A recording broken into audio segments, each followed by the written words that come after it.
बिस्मिल्लाहिर्रहमानिर्रहीम। अस्सलामुअलैकुम dear students, हम 10th फिज़िक्स का chapter number 10 simple harmonic motion and waves को स्टडी कर रहे थे। प्रीवियस लेक्चर में हमने स्टडी किया था इस चैप्टर का लास्ट टॉपिक रिपल टैंक, और इंशाल्लाह आज हम इस चैप्टर की एक्सरसाइज को डिस्कस करेंगे।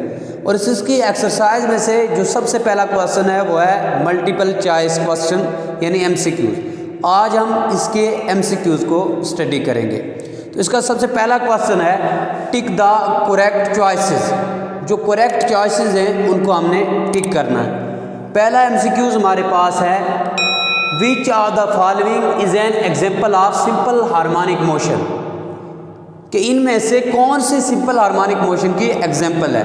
4 ऑप्शन उसने दिए हैं, 4 में से आपने बताना है कि कौन सा ऑप्शन इसमें से करेक्ट है जो एग्जाम्पल है सिंपल हार्मोनिक मोशन की।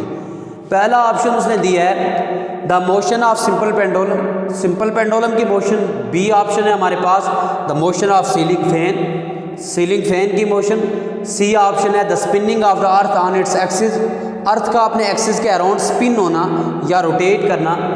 चौथा ऑप्शन या ऑप्शन नंबर डी हमारे पास है a bouncing ball on a floor, कि एक बॉल जो फ्लोर पे या फर्श पे बाउंस बैक करती है। तो इसका करेक्ट ऑप्शन होगा option number A the motion of simple pendulum. याद रखिएगा स्टूडेंट्स, हम इसी चैप्टर में ये पढ़ चुके हैं कि जो सिंपल पेंडुलम की मोशन है ये एग्जाम्पल है सिंपल हार्मोनिक मोशन की। तो इसलिए इसका जो करेक्ट ऑप्शन होगा वो होगा the motion of simple pendulum.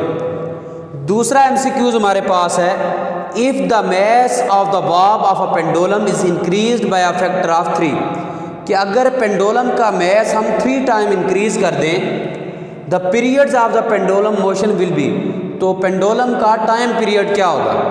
यानी ये कह रहा है कि अगर पेंडुलम का जो मास है उसको हम 3 टाइम्स इंक्रीज कर दें तो टाइम पीरियड पे क्या इफेक्ट पड़ेगा। आगे 4 ऑप्शन है be increase by factor of 2, time period भी इंक्रीज होगा 2 times, remain the same, same रहेगा। Be decrease by factor 2 times decrease होगा। बी डिक्रीज बाय फैक्टर 4 या 4 टाइम डिक्रीज होगा। तो इसका करेक्ट ऑप्शन है remain the same, option number B. तो option number B remain the same इसका correct option होगा, क्योंकि याद रखिएगा स्टूडेंट्स पेंडुलम का मास टाइम पीरियड पे डिपेंड नहीं करता, क्योंकि पेंडुलम का टाइम पीरियड का जो हमारे पास फार्मूला होता है वो है T = 2 pi square root of L divided by G।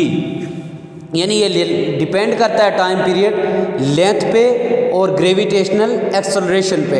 L यहाँ लेंथ है, G ग्रेविटेशनल एक्सेलरेशन है। तो अगर इनमें से कोई चीज़ चेंज हो रही होगी तो तब टाइम पीरियड चेंज हो सकता है। तो मास के चेंज होने से टाइम पीरियड चेंज नहीं होगा, इसलिए इसमें जो करेक्ट ऑप्शन होगा वो होगा रिमेन द सेम, क्योंकि टाइम पीरियड जो पेंडुलम का है वो डिपेंड नहीं करता मास पे। तीसरा हमारे पास MCQs है which of the following device can be use to produce both transverse and longitudinal waves, कि कौन सी डिवाइस दोनों ट्रांसवर्स और लॉन्गिट्यूडनल वेव्स प्रोड्यूस करने के लिए यूज़ की जाती है। आगे 4 ऑप्शंस हैं अ स्ट्रिंग, एक स्ट्रिंग, रिपल टैंक, एक रिपल टैंक, हेलिकॉल स्प्रिंग, एक हेलिकॉल स्प्रिंग हो सकता है, और ऑप्शन नंबर डी है हमारे पास अ ट्यूनिंग फोर्क। तो इसका करेक्ट ऑप्शन हमारे पास होगा अ हेलिकॉल स्प्रिंग, ऑप्शन नंबर सी। तो याद रखिएगा हेलिकॉल स्प्रिंग एक ऐसी डिवाइस है जो दोनों लॉन्गिट्यूडनल और ट्रांसवर्स वेव्स प्रोड्यूस करती है। तो इसका करेक्ट ऑप्शन हमारे पास होगा अ हेलिकॉल स्प्रिंग। इसके बाद MCQs नंबर 4 हमारे पास है वेव ट्रांसफ़र। वेव क्या ट्रांसफ़र करती हैं? एनर्जी ट्रांसफ़र करती हैं, फ्रीक्वेंसी ट्रांसफ़र करती हैं, वेवलेंथ ट्रांसफ़र करती हैं, वेलोसिटी ट्रांसफ़र करती हैं। तो स्टूडेंट्स हम इस चैप्टर में स्टडी भी कर चुके हैं wave as a carrier of energy, के वेव एनर्जी को कैरी करती हैं, एनर्जी को ट्रांसफ़र करती हैं। इसलिए इसका करेक्ट ऑप्शन जो होगा वो होगा option number A energy. Wave किसको ट्रांसफ़र करती है? एनर्जी को। MCQs नंबर 5 हमारे पास है which of the following is a method of energy transfer, इनमें से कौन सा मेथड है एनर्जी को ट्रांसफ़र करने का? 4 ऑप्शन दिए हैं, कंडक्शन, रेडिएशन, वेव मोशन या ऑल ऑफ दीज। कंडक्शन है, रेडिएशन है, वेव मोशन है, ये सब। तो याद रखिएगा स्टूडेंट्स, ये सब एनर्जी को ट्रांसफ़र करने के मेथड है। कंडक्शन के ज़रिए भी हम एनर्जी ट्रांसफ़र कर सकते हैं, रेडिएशन के ज़रिए भी और वेव मोशन के ज़रिए भी। तो इसलिए इसका जो करेक्ट ऑप्शन आएगा वो होगा option number D, all of these. तो अब देखते हैं हम एमसीक्यूज़ नंबर 6 को। एमसीक्यूज़ नंबर 6 हमारे पास है, in a vacuum all electromagnetic waves have the same, कि वैक्यूम के अंदर तमाम इलेक्ट्रोमैग्नेटिक वेव्स की सेम क्या होती है? स्पीड सेम होती है, फ्रीक्वेंसी, एम्पलीट्यूड, वेवलेंथ। तो याद रख लें, इलेक्ट्रोमैग्नेटिक वेव्स ऐसी वेव्स होती हैं जिनको ट्रैवल करने के लिए, प्रोपगेट करने के लिए किसी मीडियम की ज़रूरत नहीं होती। तो उनकी वैक्यूम के अंदर सेम जो है वो स्पीड होती है। इसलिए इसमें जो करेक्ट ऑप्शन आएगा वो है option number A, speed. MCQs number 7 हमारे पास है, a large ripple tank with a vibrator working of a frequency of 30 hertz produces 25 complete waves in a distance of 50 centimetre, the velocity of the wave is. अब अगर इसको गौर से देखें तो इसमें हमें गिवन जो है वो है फ्रीक्वेंसी हमारे पास 30 हर्ट्ज, नंबर ऑफ वेव्स यानी n हमारे पास है 25 और डिस्टेंस हमारे पास d है 50 सेंटीमीटर। तो हमने यहाँ से सबसे पहले लैम्डा फाइंड करना है। लैम्डा यानी वेवलेंथ फाइंड करने के बाद हम रिलेशन पुट करेंगे v is equal to F lambda वाला, और हमारे पास वेलोसिटी के लिए रिलेशन आएगा।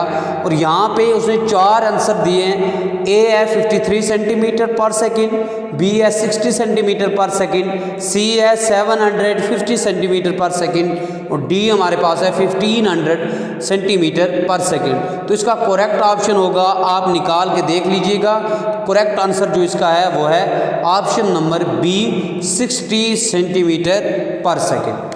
ऑप्शन बी इसका करेक्ट ऑप्शन होगा। इसके बाद एमसीक्यूज नंबर 8 हमारे पास है, which of the following characteristics of wave is independent of other.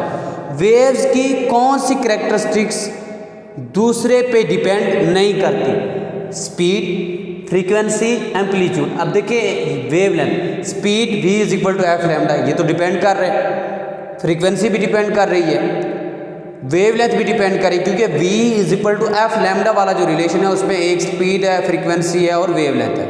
अब हमारे पास रह गया सिर्फ एम्पलीट्यूड, तो एम्पलीट्यूड किसी पे डिपेंड नहीं करता।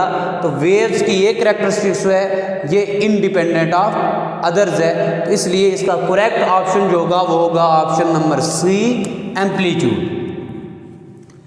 एमसीक्यूज नंबर 9 हमारे पास है, the relation between velocity, frequency and wavelength of a wave is, कि जो वेलोसिटी, फ्रीक्वेंसी और वेवलेंथ के दरमियान रिलेशन है वो क्या है? तो हम इसको स्टडी कर चुके हैं ऑलरेडी।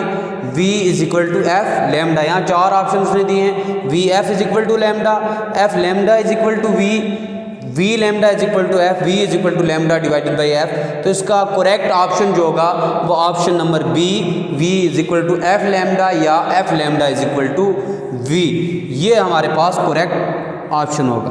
तो स्टूडेंट्स, आज का जो हमारा टॉपिक था वो था multiple choice question of chapter number 10, simple harmonic motion and wave. आज हमने मल्टीपल चॉइस क्वेश्चंस किए हैं। इंशाल्लाह नेक्स्ट लेक्चर में हम इसके रिव्यू क्वेश्चंस और कंसेप्चुअल क्वेश्चन को स्टडी करेंगे।